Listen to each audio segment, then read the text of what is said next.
Hello, Black Bean Simpson here. How's everyone doing tonight?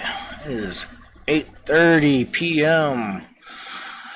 February 2nd, 2019. And I got a little story. We're not going to spend too much time on this. We're going to try not to. um, it's the Metro Exodus game. It's coming out. It's part of the Metro series.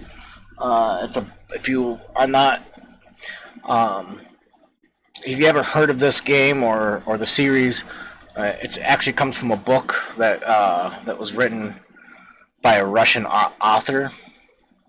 I never read the books personally. I should pick them up one of these days. I've played both of the previous games that they made. They're the gameplay itself in both games is okay. It's kind of like rough edge almost, I guess you can say, but the storyline is excellent. That's why I almost like want to pick up the books and read them through and through. I'm actually not a huge book reader. I'm more of a read things off the internet and stuff like that. But what I find interesting about this story though is it was kind of a big thing in the gamer world. I usually don't talk about gamer news, but I figured since I liked Metro so much that I've been following it all these almost 8 years or so. Probably about 8 years, almost 8 years. Anyways, probably more like 6 years. But anyways, it doesn't matter. I've been following it this time, and it's always been, you can acquire it on Steam, and which I like that. I don't like have to constantly down these launchers. I already have one other launcher that's through something else. I don't even remember what it is now. What is that other launcher? It bothers me. It's through GOG, I think, or something. I don't know. But it just like I don't want to keep on downloading all these extra launchers, and now they're making it like exclusive. I think that's a problem. I think this exclusivity, like you guys have made so much money already off of the first two games, and it's not even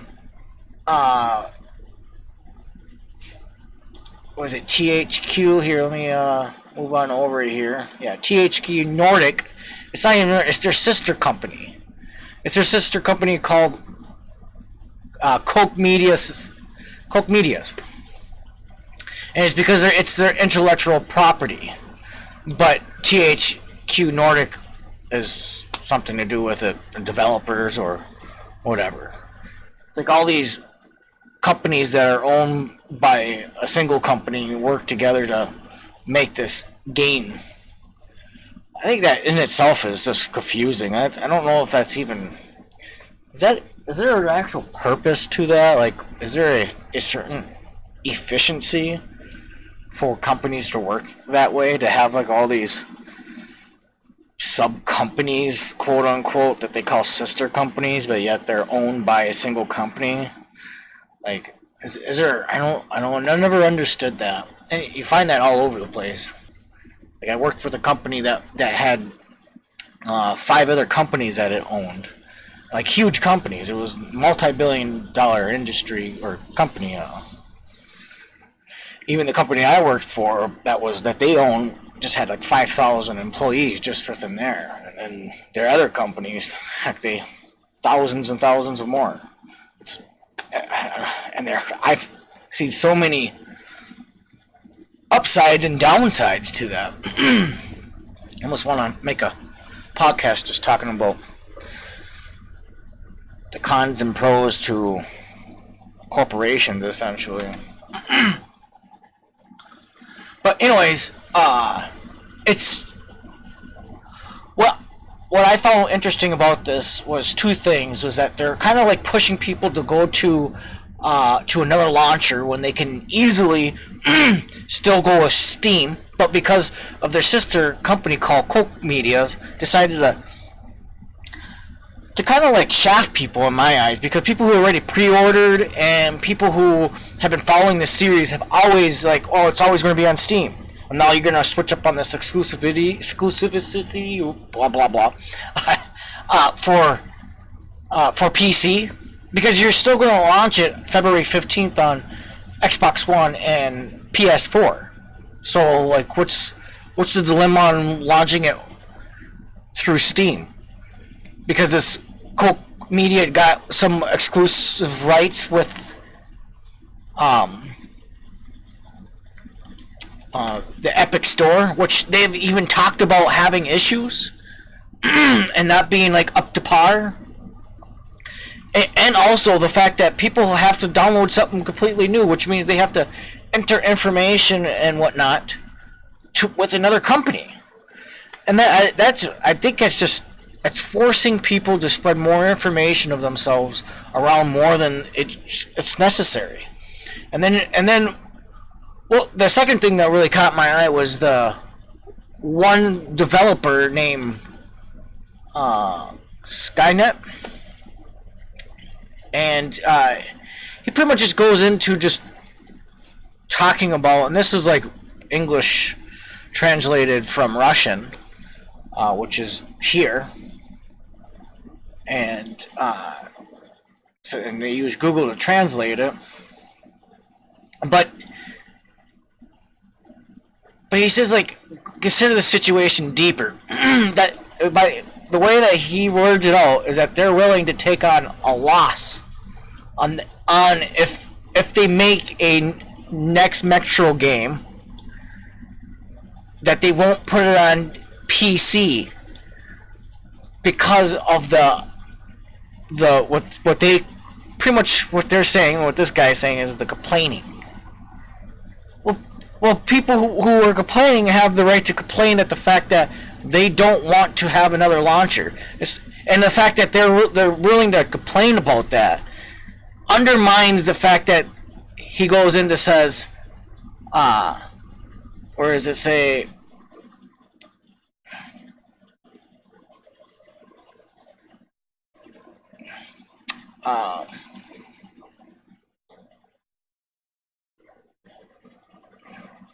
I can't find it now. Oh, right here. I can only say that they were not only our players either, they are not interested in our work. Which means, for example, the opinions of such people is not the interest for me either. So, 2 points here. The fact that, why are you even writing this if their opinion doesn't matter? And the fact that they have a comment and they have an opinion about you putting this on a launcher that they don't want means that they're interested in your work, because they're willing to buy your work on Steam. But because it's not being on Steam, they're going to boycott it going to Epic Store.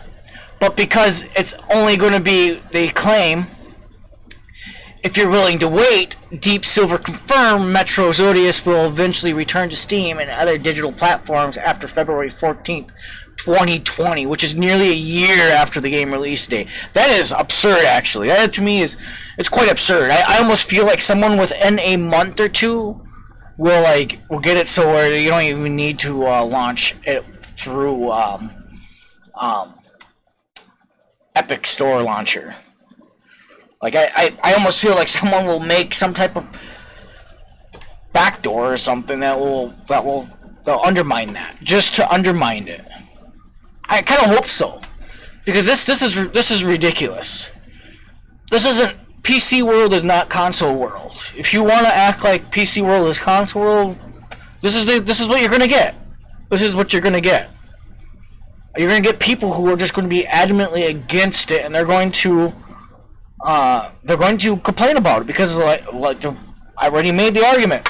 People now have to take a risk of putting their more information out there with another company that they don't want to.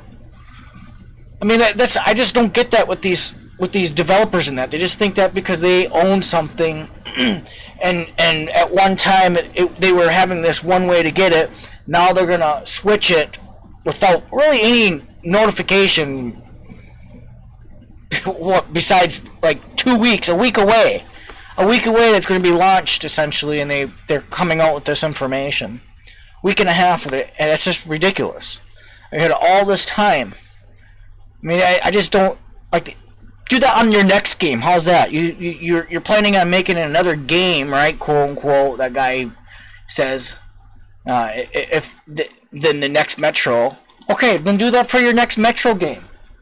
Why do that now? And put out the news that this is what you're going to do. You're going to make it an exclusive now, and deal with the backlash from that. But you're kind of just like throwing this on people who had no idea that was going to happen, who were prepared for it to come to Steam, and were happy that it was going to come to Steam, like the other two previous games.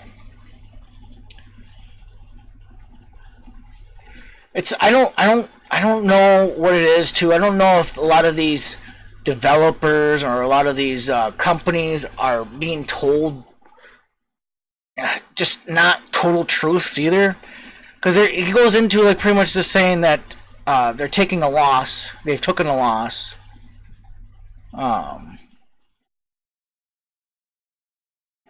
See if I could find it real quick.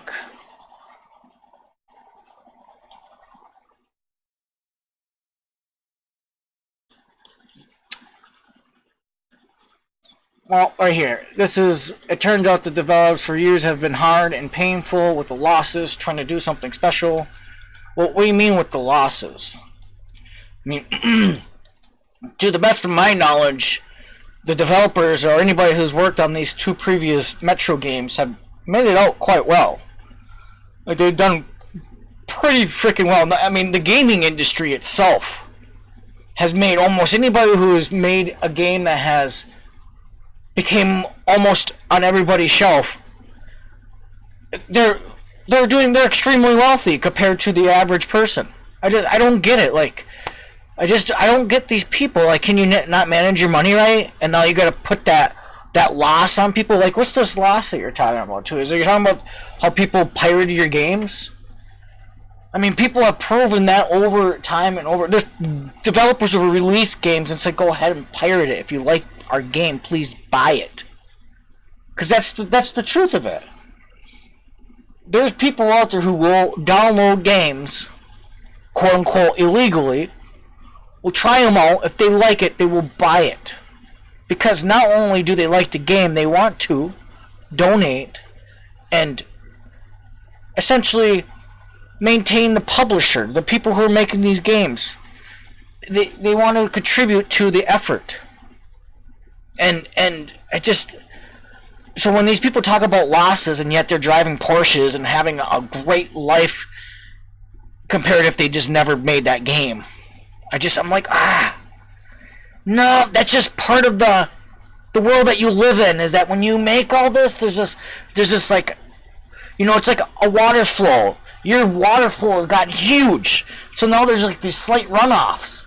And now you're trying to like do whatever you can to prevent those runoffs. And it's just like you're getting to the point now where you're actually ruining your own flow of water. The flow of water that people are actually paying to get into. And that's you're affecting them more than the people who are getting the slight flow of water that's running on the runoff. The dirty, mucky water, essentially, that they have to deal with. Like the internet, when you got to download these games that are, essentially hacked, and you don't know if they're full of viruses and that. You don't know if they're going to crash your computer while you're trying to install it or trying to run it.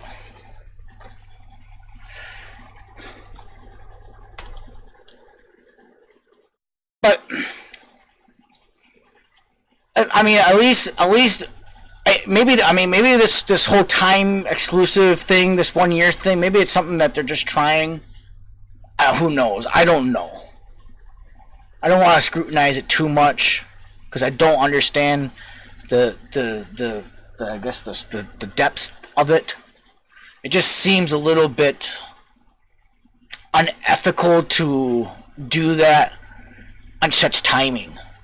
I mean, a week and a half or so, less than 2 weeks. You had all this time. People have been counting on this game for the last couple of years, or at least been, pre-ordered for like what, a year or so. Been good information to put out there a year ago. If you like this podcast, please like and subscribe. If you didn't like this podcast, please still like and subscribe. Comment down below for just comments, advice, just to talk, say hi. Thanks for watching. Have a good day. Bye.